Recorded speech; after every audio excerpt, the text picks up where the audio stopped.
Hello, everybody.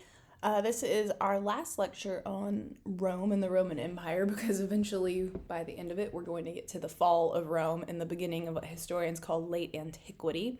But for this, we need to ask a pretty important central question. Did the Roman Empire fall? And it's up to you to decide if they did or not, and to argue why or why not for this question. Something historians have debated for quite a while. There's a lot of pretty heated opinions on the topic, and I'm going to first teach you the traditional narrative of this, that yes, Rome did fall, and here are the reasons why. And then towards the end of lecture, more into subsequent lectures on this topic, we'll get more into the nuances, the complexity of, well, okay, what is a fall exactly? Can a civilization fully be erased? Did Rome really get fully erased? Or did it just transition into something new, maybe? Did it just change? So maybe the Roman Empire was no more, but its legacy, it leaves something behind that's important. So consider those kinds of ideas as we're moving forward into this. So here's just some looks. I have a couple of different charts on the causes of the fall of the Western Roman Empire. At a certain point, what we'll get into is this idea that the Roman Empire is divided into two halves, East and West. And technically, if you're going to say the Roman Empire falls, it does fall in the West, but not the East. So we'll be mostly looking at the fall of the Western Empire here. But as you can see, according to this chart, this is very, very traditional. This idea that we've got the political, the social, the economic, and the military all combining as contributing factors here to then cause the fall of the empire.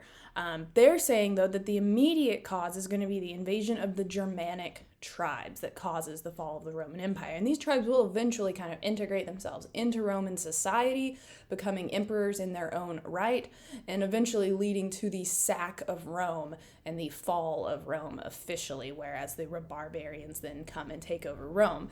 And that's the very traditional look at it. But I think a more nuanced approach looks at it like this, of that there's not just one key thing, there's a lot of things stacking on each other. Remember, we have to deal with complexity and causation in history, that it's probably not just one thing that's causing this to happen, and it's a lot more complex than we give it credit for. Another way to look at it is this chart here. You can compare the rise of Rome to the fall of Rome in this way. And what I'm going to be focusing on in this lecture is changes in culture and changes in belief systems. We're going to be looking at the rise of Christianity. And Christianity itself, I don't think can be listed as a number one factor for why Rome fell. But it is a number one factor for why Rome changed. It does change a lot.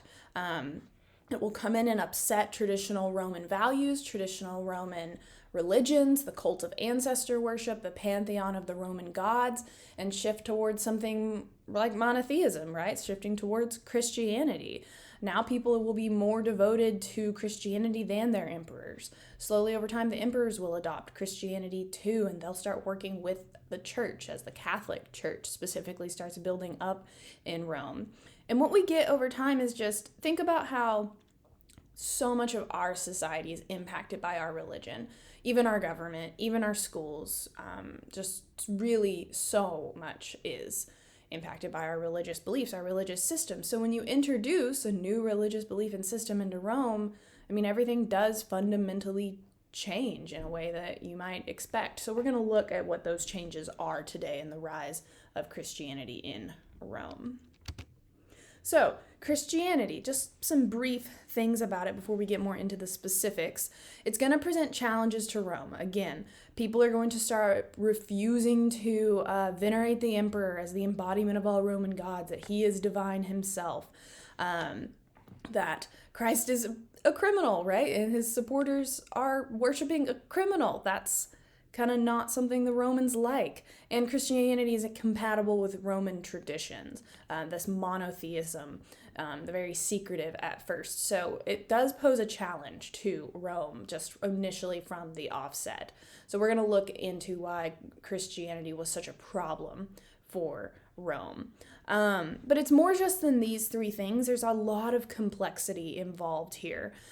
We have to consider, and it's really hard with a religion like Christianity that so many people in the West are adherents of. It's hard to kind of divorce ourselves from the religion that we believe in and the religion that we're studying here.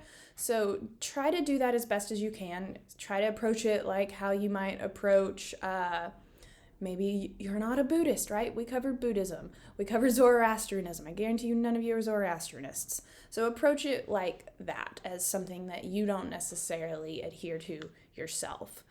Take yourself out of the equation. And then you can see a religion as a historical process, and you can engage then with the complexity of that religion. For one thing, it's going to work well because Jewish communities in the Roman Empire are seeking a Messiah. But for that same reason, the Roman government is not going to like that. A Messiah is then prophesied to come in and establish a new Jewish kingdom. That would take away authority from Rome. The Romans don't want that. They don't want the Jewish people to have autonomy here. There's also a lot of Jewish social divisions. There's a lot of people that feel allegiance to Rome. So they see this kind of cult of Jesus, is what it's called initially, rising up as a threat to their power and a threat to Rome. So the social divisions are going to really disagree over Christianity at first in ancient Rome and among the Jewish population. And then again, the Roman government sees Jesus as a threat to the state. His followers want to establish this autonomous state, is the rumor going around.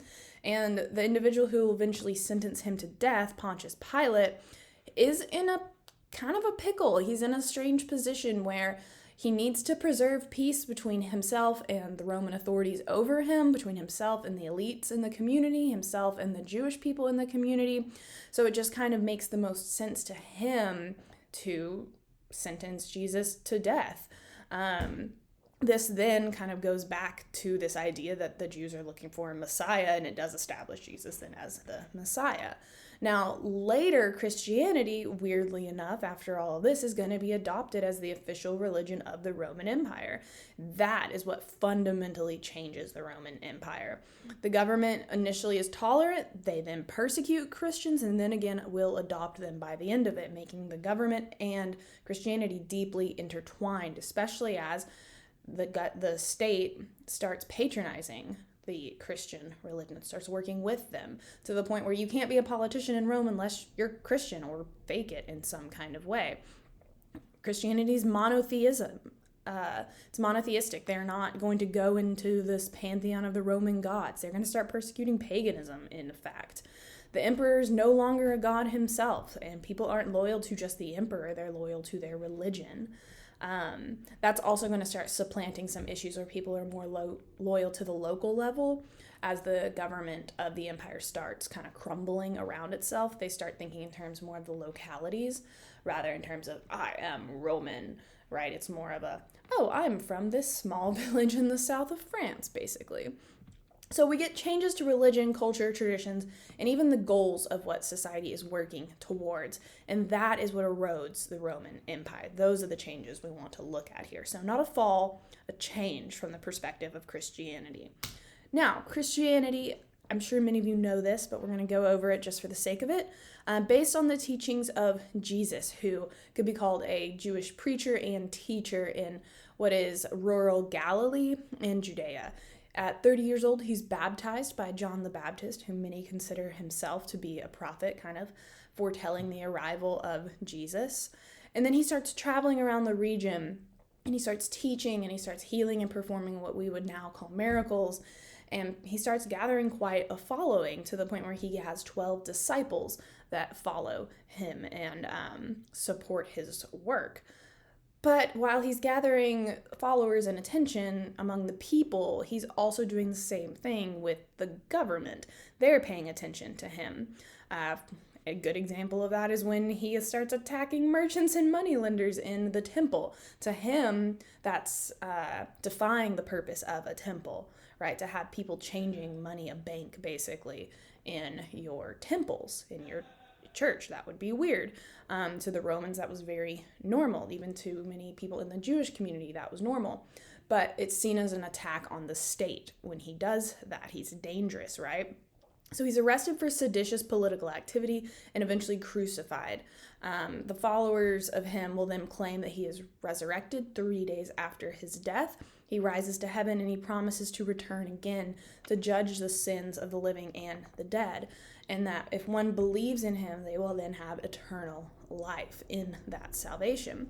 His teachings emphasize hope, emphasize love. Christianity, very much so at least, from the biblical stance, is a religion of love. He promotes the coming of the kingdom of God, and he emphasizes repentance as well. So there's a good amount of mercy and grace given in his own teachings here.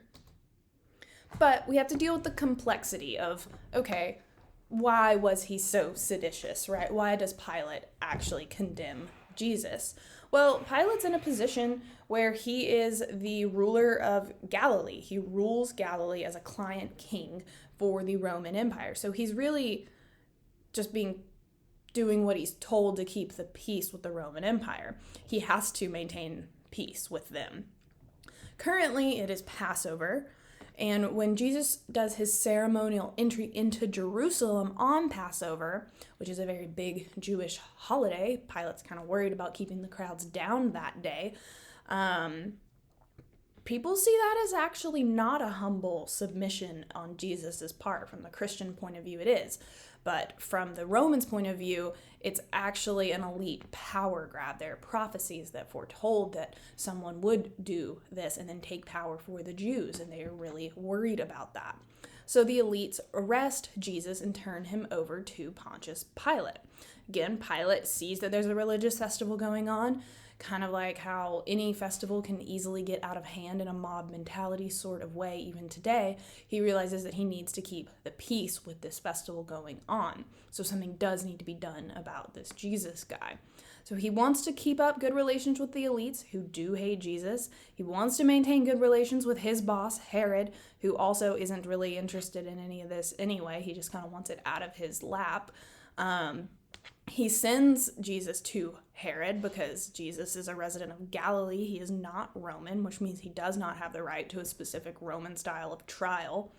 But then Herod says, nope, back to Pilate, you deal with it. So we get some complexity here. There's rumors that Jesus' followers are planning a rebellion to establish a Jewish state. This has happened before in 200 BCE. So not out of the question that this could potentially happen. So Pilate just condemns Jesus as an example. Just has to be done. He doesn't necessarily see himself as killing the Son of God. He's just kind of doing his own duty. And this death via crucifixion is a pretty typical criminal penalty for anyone that is not Roman. So there's also social and religious complexity to contend with as well. So within the Jewish religion, and again, we tend to think of religions as this bona fide, codified body of ideas, of doctrine, of standards, of rules. But initially in the beginning, there's a lot of disagreements over religion and what they believe and how they uphold themselves, who their leaders are in the communities. And the Jewish faith is no different there. There's a lot of deviation and diversity within the Jewish community in terms of religious practice, and there's a lot of competition between the various sects of Judaism that are emerging at this point. There's different people that will kind of espouse different types of these religious sects, very much so kind of depending on your social division in the Jewish community. For one thing, elite Jews are very content with Roman rule. They like the Roman economy. They are okay with the Roman religion as well if they have to deal with that. They get a good amount of benefits from being Roman, right? So this is why Pilate wants to keep up this positive relationship with the Jews, and the Jews in turn want to keep up a relationship with him. So when these elite Jews are unhappy with what Jesus is doing, right, he's catering to their needs, these elite people. There's also other people in Jewish society, the Sadducees or temple priests. They are really strict in controlling their position in society. They have supreme authority to interpret the Torah or the Jewish scriptures. They are allied with Rome, so they're upholding Roman interests, and they see Judaism as something closed off. You can't convert to it. You have to be born in. Their rivals are the Pharisees. They instead say that, no, we can interpret the the law. We can interpret the Torah with oral traditions, and laws can be changed. They also have a belief in the Day of Judgment and a Messiah, which are two things that Jesus will later espouse. There's other groups that teach salvation, solitude, asceticism. There are groups of rural Jews and the urban poor as well who are very disadvantaged by Roman rule, and they are seeking a Messiah too. They want this kind of divinely inspired leader to come in and again set up a new Jewish kingdom. Unfortunately, that's sedition, right? Because they're kind of overthrowing the government a little bit. And there's people doing that, the zealots, religious extremists who are leading revolts against Rome. So some of Jesus' teachings will appeal to these people or be in direct contrast to their ideas. Again, a lot of people are seeking a Messiah. They do not like Roman rule. A lot of people don't like the Sadducees and their very strict interpretation of the Torah. Jesus is going to give a more liberal interpretation. He's also going to de-emphasize the rites of the temple. And he shows the importance of traditional religious practices, though, amongst many in the Jewish community. So he's appealing to some people here that is going to make him popular in some eyes, dangerous in the eyes of others, leading to his eventual condemnation here. Now, we have written accounts of Jesus, but most of these are composed after his death, about post-70 CE. So these authors did not meet him. This is word of mouth situation. The Gospels, or the Evangelica, the good messages, are some of the more famous ones. Those are the original part of the New Testament that people at this point in time, followers of Jesus, the cult of Jesus, again, as it will be called, that's their set of scriptures. Later, the epistles of Paul of Tarsus will be added. So we have the 12 disciples who are still around after Jesus' death. Peter is going to be his successor based on Matthew 16:18. He says, I say unto thee that thou art Peter, and upon this rock I will build my church, and the gates of hell shall not prevail against it. So Peter is then the successor, to some extent, of Jesus. This is where we get the succession of the Catholic popes, right? He is in some way the first pope. He's the first bishop of Rome. He's a successor for Jesus. And the 12 disciples and Peter as well believe that followers must be Jews or converts to Judaism. That's going to change over time with Paul of Tarsus. Paul starts out as Saul, and he's from the Pharisees, and he originally is really dedicated to erasing the cult of Jesus, but he has a very dramatic conversion. We can look at this story here from Acts 9, where he's going out and he's threatening and he's making threatenings and slaughters against the disciples of the Lord. And then he's journeying near Damascus, and suddenly there shined about him a light from heaven, and he fell to earth and heard a voice saying unto him, Saul, Saul, why persecutest thou me? And he said, Who art thou, Lord? And the Lord said, I am Jesus, whom thou persecutest. It is hard for thee to kick against the pricks. And trembling and astonished, he said, Lord, what wilt thou have me do? And the Lord said unto him, Arise and go into the city, and it shall be told what you must do. So Paul is then Saul at this point is then stricken blind, and he makes his way to Damascus, where a certain disciple comes and helps him, Ananias. And he answers the Lord, because Ananias is told by the Lord to help Paul, or Saul at this point. He says, I've heard of him. I've also heard how much evil he's done to your saints in Jerusalem. And here he hath authority from the chief priests to bind all that call on thy name. But the Lord said unto him, Go thy way, for he is a chosen vessel unto me, to bear my name before the Gentiles and kings and the children of Israel. So he helps Saul out. And then he changes his name to Paul at this point, kind of stressing this idea that he's taking on a new identity, a new life, washed anew in his conversion to Christ. And he preaches Christ in the synagogues, that he is the Son of God. So his dramatic conversion leads him to a new life of missionary work. He dedicates his life to spreading this new faith, and he claims to have direct revelations of the teachings of Jesus. In this, he claims that Jewish law is now irrelevant, that you don't have to be a Jew, you don't have to be a convert to Judaism. Everyone is welcome in this religion of love and hope. The disciples will contest this. There's a lot of early debates in the establishment of Christianity There's no overarching system for making sure everything is the same, is standardized at this point, and Paul's view does dominate early on for this. These are Paul's travels across the region. You can see he's doing a lot of missionary work here, right?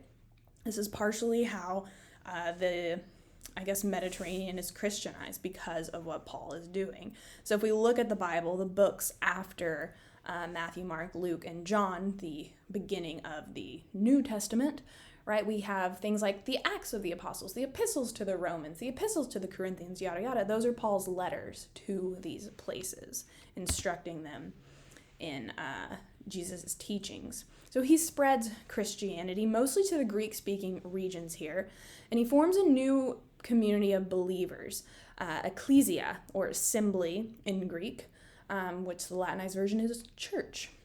And Christianity appeals pretty well. Again, most converts are Jews at first, and this works out pretty well because they're building on the Hebrew scriptures, right? They're integrating the Old Testament with the New Testament early on. They're saying, too, that the Old Testament does prophesy, does prefigure Jesus, that Jesus is the Messiah promised to save Israel, that everything that you've been taught is the setup for what's happening right now, basically. So that appeals to people with this worldview already. Christianity also appeals to people living Stoicism or Zoroastrianism, so a lot of cosmopolitan Greeks at this point. And then just generally in Rome, there's a lot of religions. Like, we tend to think of Rome as this place where, everyone's worshiping the Roman pantheon. We have Mars and Jupiter and, all the gods of ancient Rome. But in reality, there's a lot of religious diversity in ancient Rome.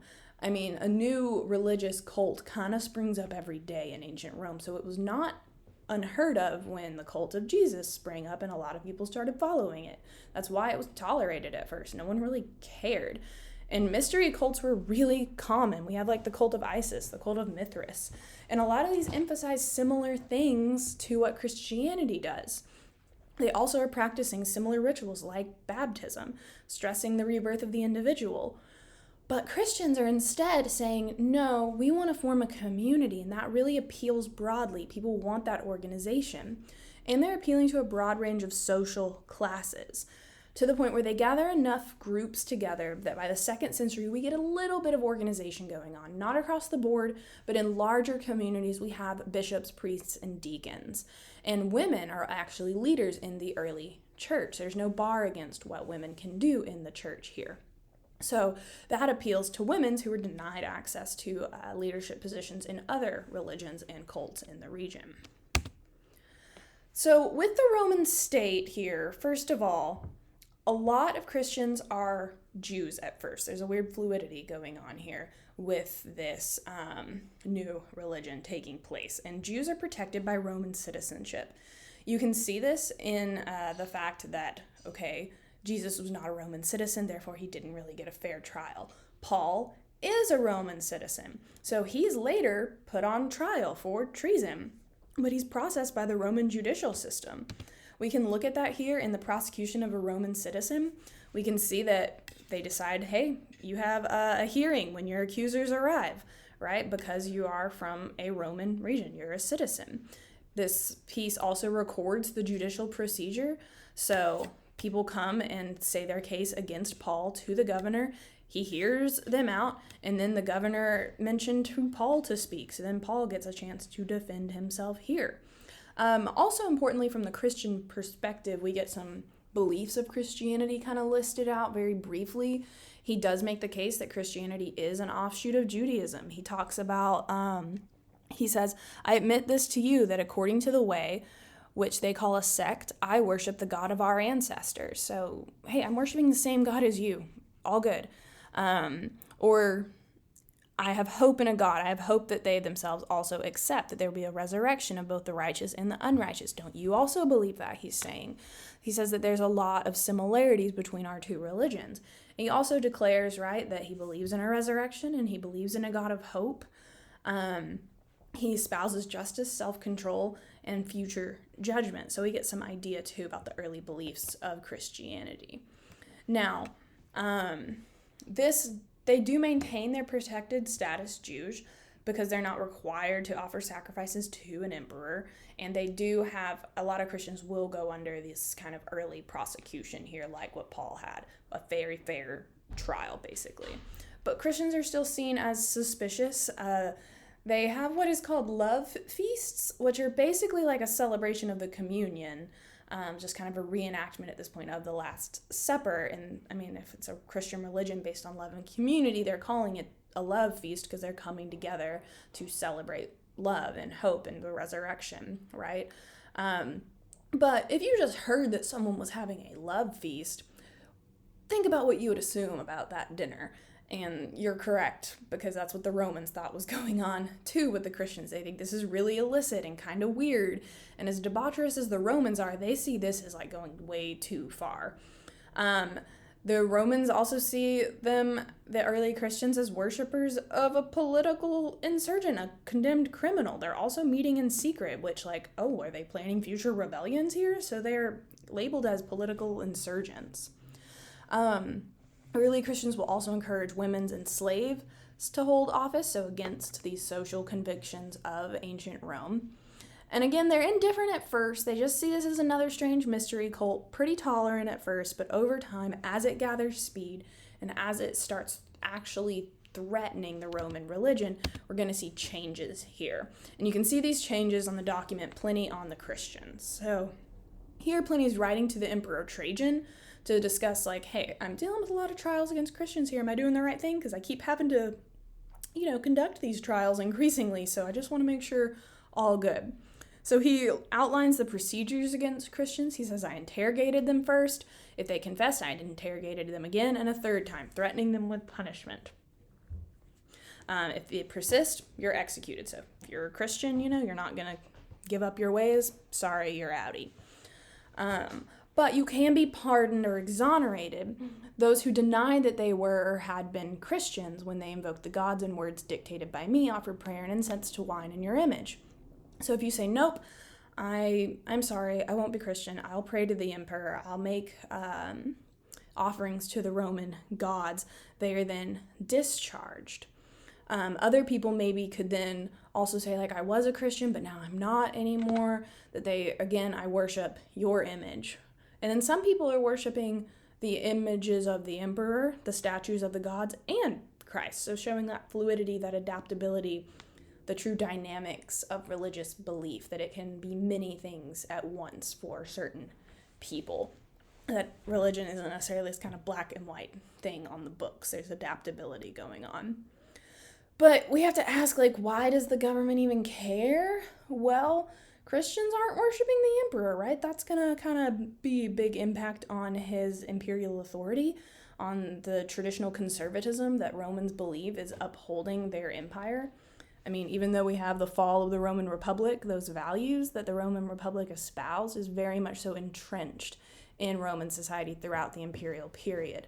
So Christianity erodes some of that. And, adhering to the traditions of Rome promotes order. People are concerned.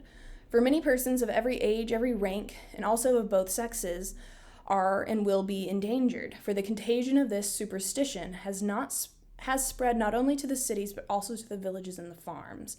It seems possible to check and cure it, and that's what they're trying to do here.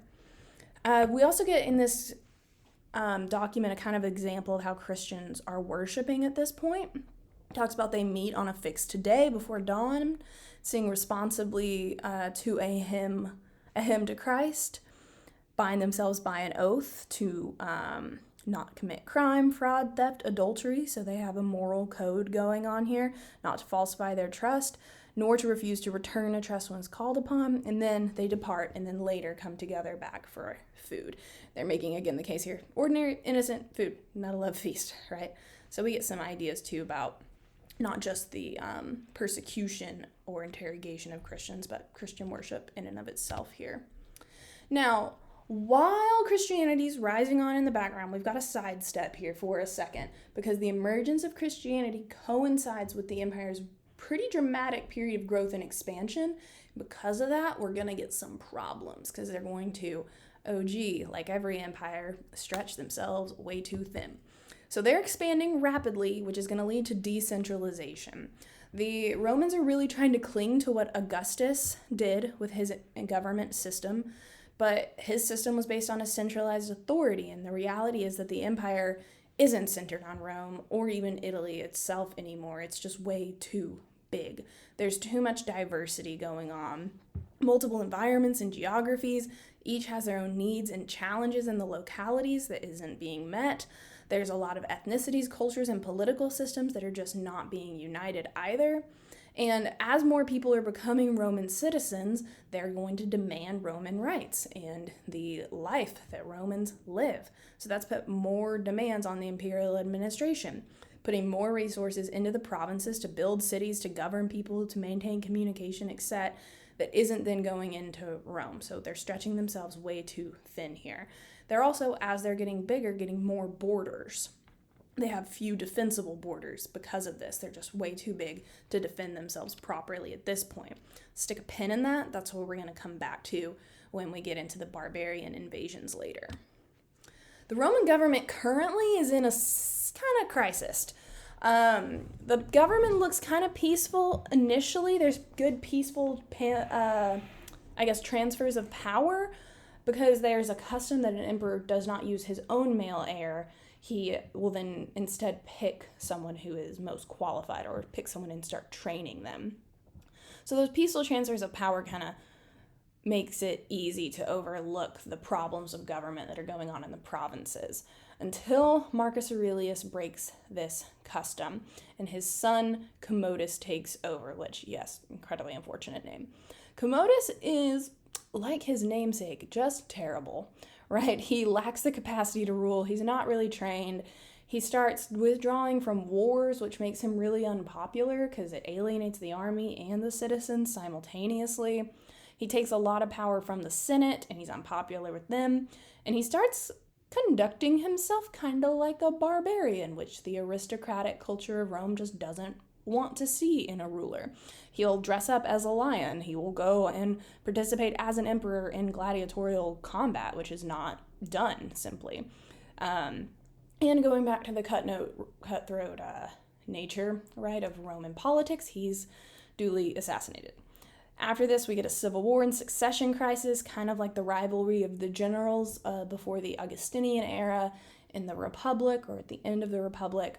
We have 5 generals choosing candidates, and we get civil war coming forward for rival candidates to become the new emperor, with the victor ultimately being a general from North Africa, Septimus Severus.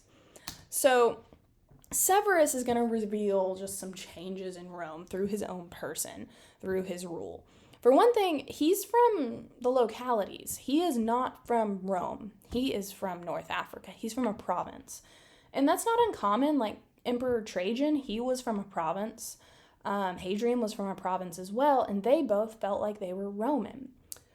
Things have changed since their rule. Severus does not feel like he is from Rome Roman. He is Roman Empire Roman. He does not feel an allegiance to these traditional conservative patrician style values. To him, it's the world. It's not about the city of Rome anymore. It is irrelevant. So we're getting away from this traditional Roman culture. We're switching to a wider world view. And once things aren't centered on Rome anymore, that city is going to start losing its foothold and leading a little bit to some falls for later on. Severus is going to change the army, and that's really going to impact some things as well here. So this is another issue with leading up to the fall of Rome. He will reorganize it and expand it. In turn, he raises the pay for soldiers, kind of trying to secure their loyalty and stop them from plundering and seeking wages in other ways. But he'll also relax a rule that said that you couldn't marry while you were in service to the military. You had to be a veteran to settle down and get married. And what this does is, for one thing, it encourages soldiers to put down local roots, meaning they're going to start caring more about their little town and the locality and less about the empire and less about the city of Rome itself. They have a stake in their own colonies now and defending their own Roman colonies and these outposts. They don't care about defending the empire, they care about defending their local community. That's going to decentralize power too, because again, they don't care about the commands coming from Rome. They care about the commands coming from their locality.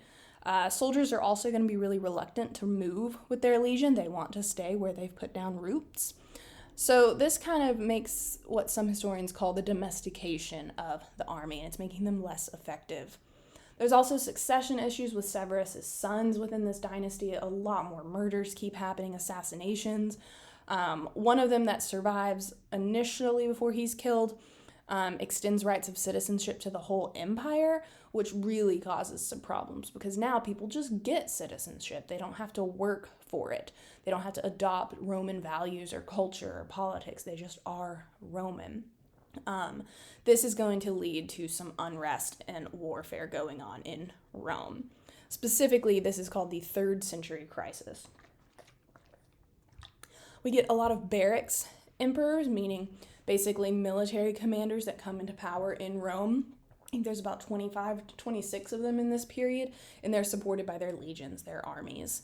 The issues of Roman expansion are going on at the same time, so there's battles over the city of Rome, and the issues of expansion are occurring on the periphery. So we have issues internally and externally here. There is rampant poverty and famines going on here, with rampant inflation because Severus devalued the currency, which does not go over well, and emperors are raising taxes continually to pay for more warfare. That's, even leading to more poverty. That warfare in turn disrupts agriculture and trade, leading to low food shortages and economic stagnation going further. So again, we have more famine, more poverty, leading people to a new form of kind of indentured servitude slavery, where they will start laboring on the estates of landholders for food and protection. To me, that seems like a pretty early precursor of feudalism, so stick a pin in that for our medieval era. We're getting some early medieval, late antiquity style things getting set up here. Adding to all of this, there's a plague of smallpox, where people start seeking scapegoats for it, mostly persecuting the Christians for what's going on. Things are so suspicious, so tense here at this point in Rome that the current emperor Decius starts requiring oaths of loyalty to Rome. You must swear loyalty to Rome. You must swear loyalty to Rome's gods, that you will worship them. And if you swear to this, you then get a certificate, right? That you're a loyal Roman citizen, that you're a card-carrying Roman. And if you are called upon to present this certificate, which you might be anytime at random that you're out in public, and you have that certificate, great, good for you. If you don't, you can be very severely punished or executed. Christians are clearly not going to fall into this category, right? They're not going to worship the gods of Rome. They're not going to swear loyalty to Rome and the empire. They're not going to go with that oath. So they refuse this, and now they're in danger here in Rome. So here we can kind of look at some of Diocletian's reforms, what Diocletian is going to do to try to solve this. But really, it's not going to help. We get a system, a kind of cycle of stagnation and decline going forward. The Emperor Diocletian comes up next. He is a cavalry officer, and he sees that he wants to embrace the diversity of the Roman Empire. And so he's going to start reorganizing a lot here in the Roman government. Some things he's going to do is he wants to try to prevent revolts. So he gives generals smaller commands, so they have smaller units in the army. He also splits different military offices, and he starts trying to awe the populace with elaborate things. That's going to increase spending for the state, which is leading more to an economic depression. So we get some problems from that. It's really expensive, as we can see, to implement all of his reforms. He sees the need for defense and growing threats on the frontier, so he tries to make a larger army. That costs more money. We're going to start recruiting the barbarians a little bit here. We'll get to that in a later lecture, but know that that is going on in the background. Also, because the empire is so big, we need a more efficient government. So what does he do? He divides the empire in half. He says, okay, I'll rule over this half. You, my friend, you rule over this half. So we have a co-emperor. That is just more expensive too.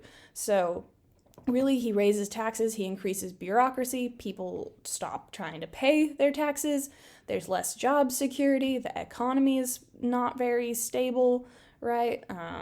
Things just keep getting more of an issue here, as you can see. And then later, this kind of nail in the coffin with the Germanic tribes. But let's talk more about Diocletian. So one thing he does to try to reorganize the Roman Empire is he reorganizes imperial rule, and he establishes a co-ruler. He picks Maximum, who rules the western half of the empire, while Diocletian rules the east. He picks the east because it has more money. Surprise, surprise. A little bit later, he installs the tetrarchy. He sees this as a kind of response to the challenges of imperial administration. Again, it's even too big for just two people to run. And he sees this as a way to ensure peaceful transfers of power. So what happens is we have two senior emperors, they're called Augusti, and two junior emperors, Caesar. The senior emperors are kind of like mentors to the junior emperors. They co-rule together, and they teach the junior emperors all that they can. And then later, when the Augusti die or are no longer in power, the junior emperors step up and select their own junior emperors. Each person rules a fourth of the empire. Those are subdivided into dioceses. Yes, that is later what the Catholic Church will copy and paste, right, as their own kind of form of organization. Some other things he changes to as he rises up, Diocletian. We get a big transition in Rome at this point. Rome is not about Republican simplicity and this dislike of kings. We're moving away from conservative culture. Diocletian is not the princeps. He is not the first man like Augustus was. There is no pretending here that he is just a normal citizen. He is Dominus. He is the Lord. He wears a crown. He wears gold. He wears purple. He kind of removes himself from the public to make himself mysterious and inaccessible. So we have a big transition here in the way that power is, conceived of and represented in Rome. Some other military changes he makes, he tries to separate the military from the civilians. He wants to make sure that armies can't come up and overthrow emperors anymore, specifically him, right? He does stabilize the currency and reform taxes, so that does help with the economy, but it's really just not enough, as we saw on the chart previously. And he does another thing. He moves the administrative center from Rome to Nicomedia. Rome is the symbolic capital. The Senate is going to stay in Rome, but the true power lies in the east at this point. He moves it because that's where he is, right? He's the ruler of the Eastern Roman Empire. So here you can see this is Nicomedia, so this is where the Roman Empire is officially set up, and then you can see the division of everything here. So Diocletian is ruling the green over in here, the eastern part of the empire, and then we have Maximus ruling the western part. They have the biggest swaths of territories, the most important pieces of territories, because they're the two Augusti, the seniors, and then the juniors, Galerius and Constantus, have these two regions in the darker green, gray, green, and yellow. So here is a pretty important statue of the tetrarchy. You can really see how this reflects the system of the tetrarchy. So think about that. Think about the facial features, how they all look the same. They're all equal, but they're all legitimate, right? They support and embrace each other. This is part of a mentorship relationship. They're carved out of porphyry stone, that shift in royal power in Rome. And they're dressed in military regalia, that hand on the sword, the potentiality of power, really espousing militarism and protection as the new symbol of the empire moving forward. So a lot has changed, right, since that statue of the deified Augustus.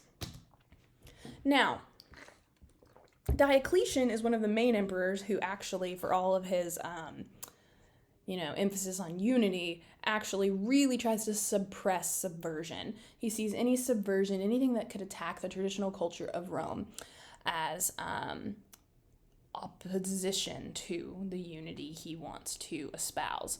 There aren't many Christians in Rome at this point.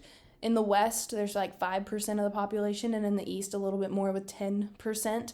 And Christians will be heavily persecuted, though. Again, they're not saying these oaths of loyalty, and because of that, they're disobeying, so they're stripped of the rights of a citizen. They're extremely persecuted as well because they can't hold government offices or army positions, so they're not participating in the two main components of Roman culture and society. There's other groups that are persecuted as subversive as well, the Manichaeans too, so they will fall under what is called the Great Purge. So it's this full-scale purge of all religious dissent in Rome, mostly the Christians and the Manichaeisms. And this is when we get the age of martyrs, which is also another word for witnesses, right? They are witnesses to the power of their faith. They're willing to die for their faith. And Rome martyrdom is always an interesting aspect for religion because from the perspective of the authority figure, right, like persecuting these people, they see themselves as trying to eradicate a religion. But from the perspectives of the believers, they see instead, wow, these people are willing to die for their religion? Maybe I need to join it. So it oddly does make makes Christianity a bit more popular at this point because people are willing to die for it. Gee, maybe I need to, check that out too at some point. So we get a lot, though, of persecution going on at this point in time before Christianity is wholly accepted. So on the road to accepting Christianity, the philosophy Neoplatonism, which arises at this time in Rome, is really going to help the Christians out. It appeals to Roman elites and to Christians. It is based on Plato's more mystical ideas and the Hellenistic philosopher Plotinus. The ideas here in Neoplatonism are that everything has its source in one supreme being, entity, God, intelligence, what have you. They created the material world, but the material world is separated, is devoid of spirituality. Humans exist in that temporal world because we are made of matter. We have bodies. But we also have souls, which are kind of the leftover remnants of our divine creation. And our bodies are what separates us from the divine. We have to get rid of our bodily inclinations to regain the divine within us. So the goal of life is to attain reunion with the divine. And you do that through asceticism, self-denial, contemplation. You liberate your soul from bondage. Now, this really does help increase Christianity's popularity. For one thing, Christian theologians see this new philosophy and they're like, that actually makes a lot of sense, and I can use some of those ideas to help explain my own beliefs to people. So they use it as an aid in explaining and understanding Christian doctrine. Neoplatonism already has a really wide appeal, so when missionaries go about explaining Christianity in terms they already understand, it gives them a common philosophical element to latch onto, and it makes conversion easier.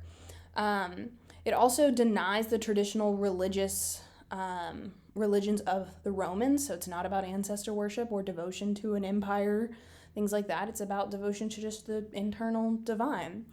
And then a lot of Roman elites like Neoplatonism. They're already espousing it, so it makes that conversion really natural once again. So Christianity at this point is gaining appeal and it's gaining cultural currency, even though it is heavily persecuted at the same time. Again, this appeal is also aided by the political and economic crisis going on in society. People are seeking for hope, they're seeking for love, and Christianity is going to answer those calls. Now, we have to talk about a pretty important emperor in the history of the Roman Empire and the history of Christianity, Constantine. Constantine will start out as a member of a triumvirate, right? So we have Galerius and Constantius in the east and west rising up as the new Augusti of the triumvirate, and Constantine is a junior emperor in the east. He's working with Galerius. Constantius is his father, but he's working with Galerius, kind of avoiding some nepotism issues. But Galerius further wants to avoid some nepotism issues and not make that family too powerful, so he refuses to work with or promote Constantine. Clearly, Constantine's pissed about this, so he leaves and he goes and joins his dad in the west. They start campaigning in the north, specifically in modern-day Britain, so Britannia, starting to kind of consolidate their power there. And when Constantius dies, Constantine then becomes the ruler of the western half of the empire. As ruler of the western half of the empire, what he does is he starts promoting a new religion in Rome, the sun god Sol Invictus. It was a cult revived a little bit ago by Aurelian, associated with the gods of the sky, Apollo, Mars, Mithras, gods of light, gods of war, and it's really popular in Rome. You can see this with the Feast of Saturnalia that takes place on December 25th, feast to the sky god Saturn, but also celebration of the sun's rebirth after the winter solstice. Interesting that right before Constantine converts to Christianity, he's celebrating a holiday on December 25th. Just let that sit for a second. So meanwhile, while Constantine's ruling in the West, kind of doing his own thing with this religion, the civil war breaks out in Rome. Because while he's off in Britannia, other people are coming and taking power as the empire, or as the emperor. Maxentius actually comes forward and says, nope, I'm the emperor of the West, and he will start using Christians to gain support. He sees them as a disenfranchised group, a minority group that he can appeal to that will then come behind him and help him get power, and it works. So Constantine comes down to Italy to assert his power, so he marches down from Britain through France and down into the Italian peninsula, and he marches on Italy. And during his march there, he's nervous about retaking Rome, and he wants to pray to some gods to help him out with this. And he thinks about it. He thinks, who should I go to here? And so he does pray, and in the sky, he sees a vision of Christ's name. You can see the 2 Greek letters here for Christ's name right there. And he hears a voice that says, in this sky, in this sign, you will conquer. He immediately places those emblems on his banners and shields. He wins the battle and retakes Rome and dedicates his life to Christianity. We can see this in Constantine's conversion story. Again, remember, he's looking for divine assistance. He thinks about it and he realizes, hey, the gods of old, the Roman pantheon, maybe they're just idols. They're not really helping anyone out too much. There might just be one true God and Savior. And he realizes this, and he has this vision. He called on him with earnest prayer and supplications that he would reveal to him who he was, the God, and stretch forth his right hand to help him in his present difficulties. And while he was thus praying with fervent entreaty, a most marvelous sign appeared to him from heaven. He said that about noon, when the day was already beginning to decline, he saw with his own eyes the trophy of a cross of light in the heavens, above the sun, and bearing the inscription, "Conquer by this." At this sight he was struck with amazement, and his whole army also, which followed him on this expedition and witnessed the miracle. Then in his sleep the Christ of God appeared to him with the same sign which he had seen in the heavens, and commanded him to take a likeness of that sign which he had seen in the heavens, and use it as a safeguard in all engagements with his enemies. So he does. He converts. He verifies his ideas, right? He even turns to priests to help him understand the mysteries of God, right? And then he goes and he does place the symbols on his banners. So here we see that there's a lot of questions with this story. Is it just politically useful to Constantine? Can we believe him? Can it be both at the same time? The individual who he's taking power from in Rome, Maxentius, does the same thing, appeals to Christians to support, so he might have just been doing what was popular at the time. Once we get Constantine accepting the religion of Christianity, there's a lot of weird fluidity and overlap going on here. And you can see that with these coins here. This is Constantine with the god Sol Invictus. But you can't really tell it's Sol Invictus. Not really. Not by any major iconography. Same with this instance here. This is supposedly Constantine as Sol Invictus, but it also looks like Constantine as a saint, right? He's playing with ambiguity here. He's playing with both sides. If you worship Sol Invictus, you're going to see that and see Sol Invictus. If you worship Christianity, you're going to see that and see Christian Constantine. Same thing here. This was uncovered beneath the floors of the Vatican, actually. This is Jesus dressed as Sol Invictus. So there's a lot of religious overlap going on here in the early days of Christianity. Now, Constantine is the first Christian emperor, and he really does come in as kind of a patron of the church, and he forces others to start promoting Christianity. In 313, he releases the Edict of Milan, which allows for the freedom of worship throughout the empire for all Roman citizens. Christianity is not the official religion yet, but it is the favored religion of the empire. It is the religion of the imperial family. So now, if you want to get in the good graces of the imperial family or get into politics at all in the Roman Empire, you need to be Christian. So everyone starts converting at this point. So this weird transition of Christianity from an illegal cult to an imperial institution, quite frankly. And once that happens, once it's adopted by the empire, it then has to be standardized. It then has to be codified. Early Christianity was really sporadic, really uneven. It doesn't really emerge as a religious system at all. It's a kind of random philosophy, quite frankly, at first. Does not have absolute teachings. It has the Gospels, it has the epistles, but those are really unevenly distributed. And then no one agrees on their interpretation. And there's no standardized leadership either. Maybe like the biggest assemblies of early Christians would have a bishop or a priest, but again, it's not something that is standardized throughout every Christian assembly or congregation. These are very localized things. So when we have the empire adopting Christianity, he's like, whoa, we need to have a formalized thing here. We need to have ritual. We need to have doctrine. All these religious or these regional religious beliefs need to be reconciled. We need standardization and unity here.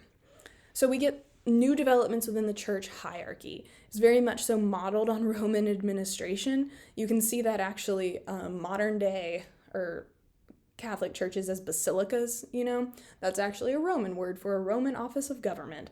So they even model basilicas and the structure of churches on the Roman government buildings.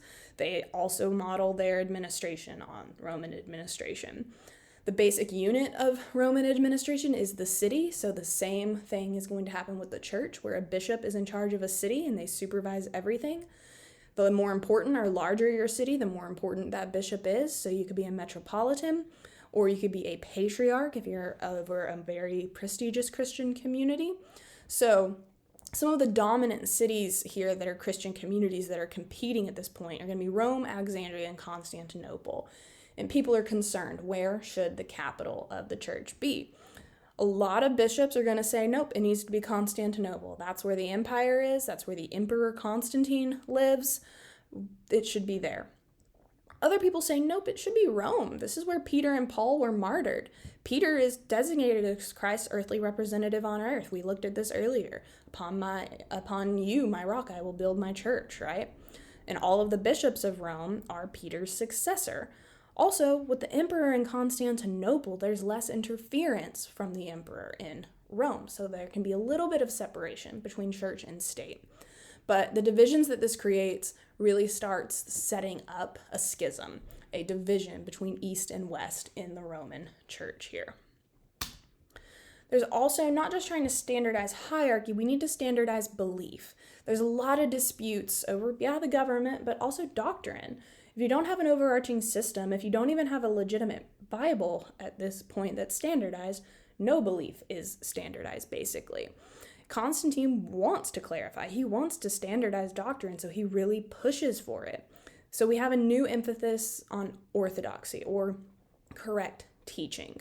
So doctrine holds political significance here. It's not really just about Constantine wanting to worship and understand what he's worshiping. This is important. The church is involved in the government at this point. So then that can cause a big political upset if doctrine is interpreted wrong. So one divisive issue is the nature of God based on what Jesus taught, right? Christians adopt the Trinity and see God as three equal persons in the Father, the Son, and Holy Spirit. Some Christians instead say with Neoplatonism, nope, there can't be equality, that Jesus is part of the divine creation, but he is not equal to it. And then others will outright say, no, they're three different people, yada, yada. Those are condemned as heresy, the Arians. So to help with standardizing beliefs, Constantine calls together the Council of Nicaea in 325. This is the first ecumenical or worldwide council in the history of the Catholic Church. And it will decide on the books of the Bible, which is pretty important. That will help standardize beliefs, right? And Constantine's successors keep this control over the church at this point. They even preside over councils. They say, we are Christ's representative. They work on starting to suppress non-Christians, suppressing heresy. So this emphasis on orthodoxy is what leads Christians to become persecutors themselves, right? And now Christianity is going to have some pretty big impacts on culture here within the Roman Empire. For one thing, you can see that with gender relations and how we view the body and how that changes over time. Early Christianity starts out as very inclusive of women, and then with the church hierarchy developing, women will be excluded. For one thing, this is based on imperial administration, which is patriarchal. So they're integrating this Christian structure into a patriarchy, which is just simply unable to promote women. They'll also start censoring female presences in religious texts, so there's probably a lot more women in the Bible that we do not know about. For one thing, there's the Gospel of Mary Magdalene that the Council of Nicaea specifically tried to destroy. We also have Roman cults are emphasizing masculinity. Christianity is identifying and incorporating elements of these cults in Rome. So cults like Sol Invictus, cults of Mithras, cults of Isis. So they use the beliefs of these cults to aid in conversion. Like if you take some beliefs that you're already comfortable with and add them to this new system of beliefs, maybe you'll join us. So that's why we get things like baptism. That's actually a pagan rite, not a Christian rite. We get the celebration of Christ's birthday on December 25th because of Sol Invictus. So they're taking these elements here, and a lot of these elements are going to emphasize masculinity. We also get a new emphasis on asceticism and self-denial, which does change our attitude towards the human body.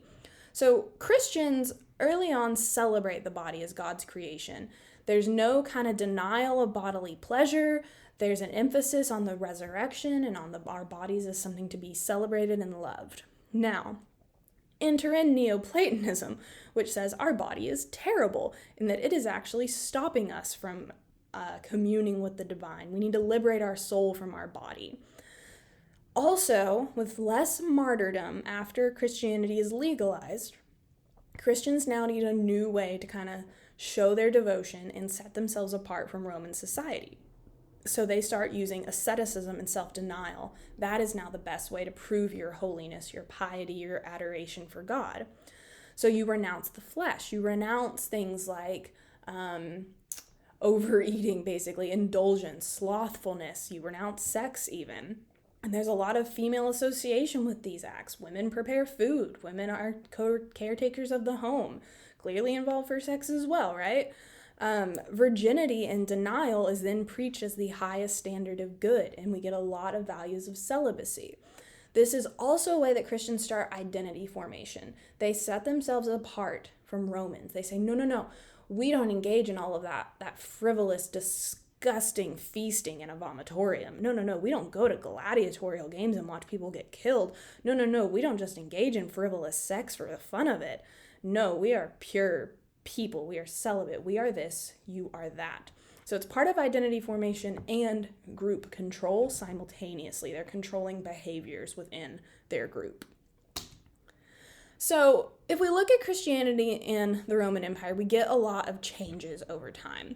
For one thing, Christianity emerges as an urban religion, which sets them apart from those that live in the countryside, the paganus. That will later become pagans, non-Christians. So to be pagan, you are automatically not urban. So there's kind of this interesting, weird divide there. If you're paganus, if you live in the countryside, you uphold the traditional values of the Republic. You cling to religion, the old values. You're not part of this new developing elite. Monotheism is also at odds with traditional Roman religion and traditions more generally, right? So we have evidence that Roman culture is transitioning away from past values and moving towards something new. And those goals are going to change alongside that. Also, Christianity just offers more hope, more community, more love. Just there's more to gain from belief in Christianity than the traditional Roman religions. You don't have to kind of continually offer these sacrifices, go see an oracle, things like that. The ultimate sacrifice was made for you. Now you can have eternal life. Also, The emperor is no longer a god. People aren't swearing oaths of allegiance to him. Emperors are relying on kingship now at this point to gain authority. They have to. This is the imperial cult of worshiping the emperor, of sacrificing to the emperor, is gone now. And Christians are going to become more devoted to their God than the emperor. And once people stop caring about the emperor and start caring more about their God, start caring more about their local communities, the concept of the Roman Empire itself will break down here. There's nothing overarching holding it together. Christianity becomes the norm, and people with political ambitions, if you want to get ahead in society, you have to be Christian, right? So we kind of have this social pressure to convert, and that changes things. So by 391, with Emperor Theodosius, Christianity is the official religion of the Roman Empire. Paganism is prohibited, is straight up outlawed. Christians are now the new persecutors. We're seeing, again, change in the empire. And a lot of pagan loyalists are going to start questioning this. They're going to say the government's going to collapse. We can't have Christianity. That's eroding our traditional values. And they're right. It is eroding something that's holding Rome together. So we have to ask, did Christianity cause the fall of the Roman Empire? I would say not directly, but it does fundamentally alter its religion, clearly, its traditions, and its cultures. So from this perspective, Rome isn't maybe falling, it's changing, it's transitioning into something new. And we'll get more into the other aspects of what's causing those changes next time. Thanks.